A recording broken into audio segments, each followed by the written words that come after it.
Hello, all my fellow abnormals. So, this would be number 4 or 5. I don't know. And today, I just get to study all day, bore my brains out, and I get to think about other people's theories and think about how complicated they are for someone who isn't in that same mindset. Because other people think about how theories and people change with time because society and what we need, and because of what society needed the last generation, what we need to do to fix it. And it's just an ongoing cycle of people changing. One thing that I don't think really changes is people have problems. Every generation, every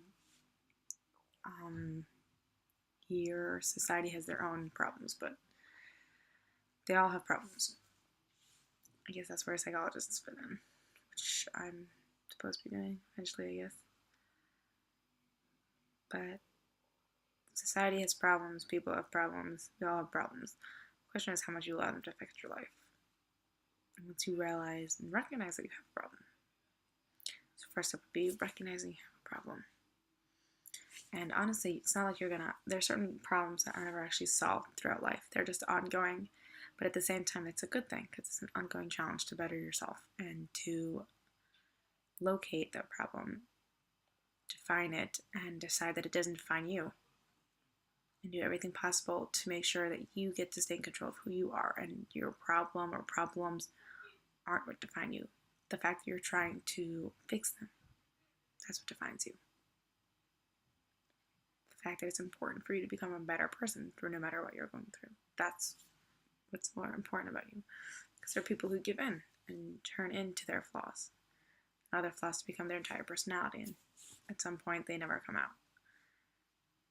Those people are murderers or homeless, or just people that seem down on themselves all the time, depressed, which I think any of us can be, because I think at some point we all let our problems get the best of us and decide that they control us for that time.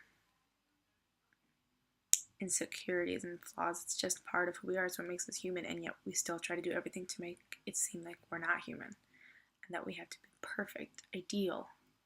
People and human is not ideal. It's flawed. When you see a picture of a model who's been, recreated using all sorts of Photoshop, it's an image. It's not a picture of reality. It's a picture of perfection, which is not human. Sure, it's the ideal. We all strive and try to be, but it's the end of the rope, and we'll all reach our own potential when we get to our end. But it's not human. Flaws are human. Accepting your flaws are human, and accepting that you're not defined by them and you're way past them. I think very few things are human that we preach, at least. And I think one thing that purely is human is good and bad and happy.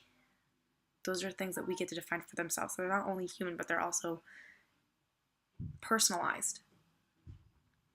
I think they're the most human things about us. The fact that we get to personalize what we deem happy and good and sad and bad.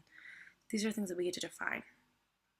Being human is being able to be an individual. We don't have to fit a rule. We don't have a rule and a roll call. We don't have to be uniformed. The fact that you're unique and I'm unique, that's what makes all of us human. And sometimes you're scared that if you're too unique, you won't be accepted. And sometimes you won't, but that's because every single unique person has their own thing that they're looking for in another person, another unique individual, something that they'll connect to or whatever. And sometimes that person won't accept you, but other people will. You're never alone. There's always someone similar enough to you that you can get along and you can relate to them. Yes, we're all individuals, and no, we will not relate on everything, no matter who you think you found your soulmate or your best friend. You're going to be different. And as soon as you accept the fact that there's differences because you're unique, because you're human, maybe you'll be able to accept yourself a little bit more and allow social situations and circumstances not to intimidate you, because you realize that everyone's just as individual as you are. Maybe a little bit more.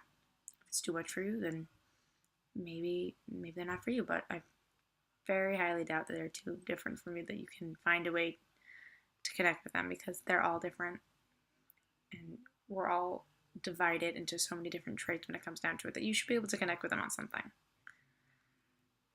That was just what was going through my head today, because obviously there was something I was thinking about that was getting me down and making me feel a little separated, and maybe this video is more for me than for anyone.